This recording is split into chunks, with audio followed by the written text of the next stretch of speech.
is more important than money. Ang pera, pwede mong kitain ulit. Ang oras, hindi mo na pwede ibalik. Once you spend that time, you cannot bring that back. Now, with the time that you have 3 to 5 years to achieve a certain goal. Be sure, every minute, every second counts when you try to achieve something. So the time you have is very important. Are you using your time to take care of your health? Are you using your time to spend time with your family? Are you spending your time in mentoring people to achieve their goal in your company? Kung leader ka, manager ka, time is wasted if you complain. If you whine, complain, time is wasted. Be proactive. When you're proactive, you always tend to make sure that your time is well used. It's time well spent. Pag proactive ka, walang nakakasayang oras. Lagi kang gumagawa ng paraan para ma-achieve ang goal mo. Never give up. Everybody say never give up. Never give up. Failure happens when you give up. When you fail, learn from that failure. Kaya hindi mo na-reach yung goal mo. Huwag ka mag-give up. Find another strategy until you hit that goal.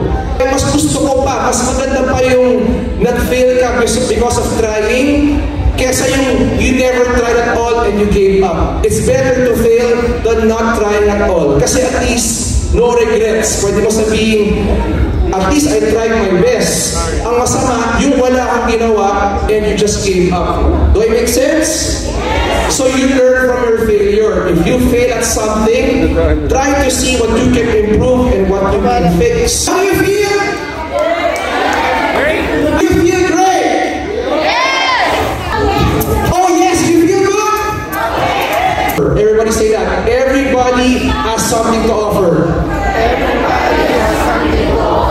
Everybody is smart, meron tayong special skills, meron tayong pwedeng i-offer at i-give sa company and for others that will enable us to perform well and reach our goals, okay? So these are the lessons I want to impart to everyone.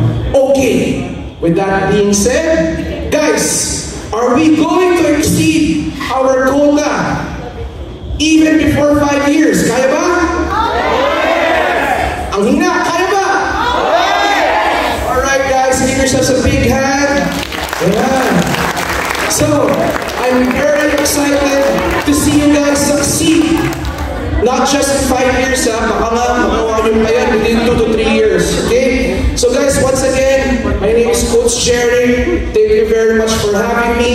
And I had a great time spending it with you and imparting my knowledge to you guys. And I wish you guys the best. Thank you very much. Thank you. Hello?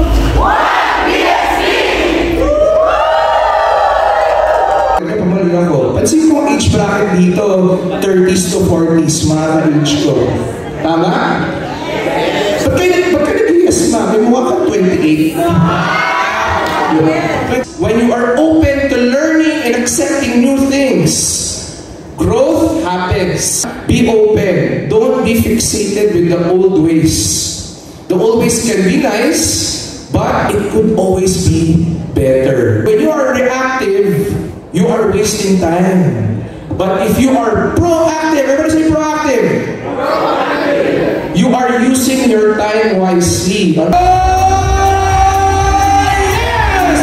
We're gonna achieve our sales quota this year. Oh, yes! What you manifest will become your reality. Diba yung mga ini-imagine yung gagawin nyo para ma-start yung ma-exceed yung quota?